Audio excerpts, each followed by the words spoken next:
आई देखी भैया एगो ननद अपना भौजाई से ससुराल जाए खातिर निहोरा करा तारी। कैसे करा तारी आ का कहा तारी? बहिना नहीं हरवा में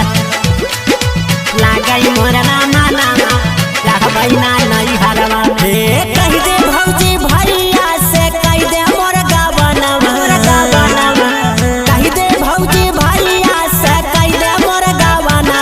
हो रह बहिना नहीं हरवा में लागई मोर नामा नामा हो रह बहिना नहीं हरवा में कह दे भौजी गावना हो रह बहिना नहीं हरवा में।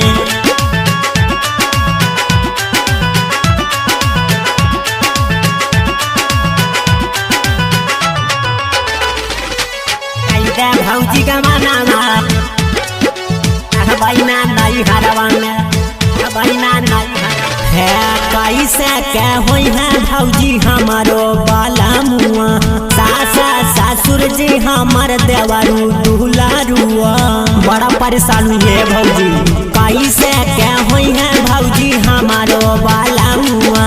सासा ससुर जी हमार देवरू दुलारुआ नदिया कैसे करता हुई कमावा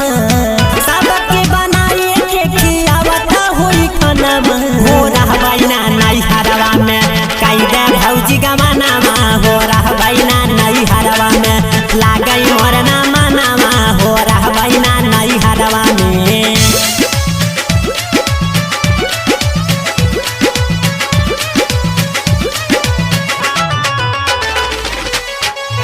भौजी का माना बहिना नहीं हरवा में बहिना नहीं हे हमारे ससुर जी के चार चार भाई सिया कैसे लावत हुई है भर खाची घासिया बतावा न भौजी। हे हमारे ससुर जी के चार चार भाई सिया कैसे लावत हुई है घमामा में घासिया होकी है पिया सलक के पियावता होई पानिया बेनिया डुलावता होई कवना दुलहिनिया हो रहा बहिना नहीं हरवा में कई दे भौजी गमाना हो रहा बहिना नहीं हरवा में लागई मोर नामा नामा हो रहा बहिना नहीं हरवा में।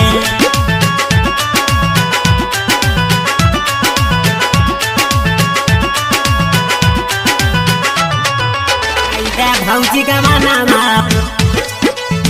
बहिना नहीं हरवा में बहिना नहीं हरवा हे पातर छितारा भौजी हमारो बाला मुआ कैसे करता हुई है खेतवा में कमावा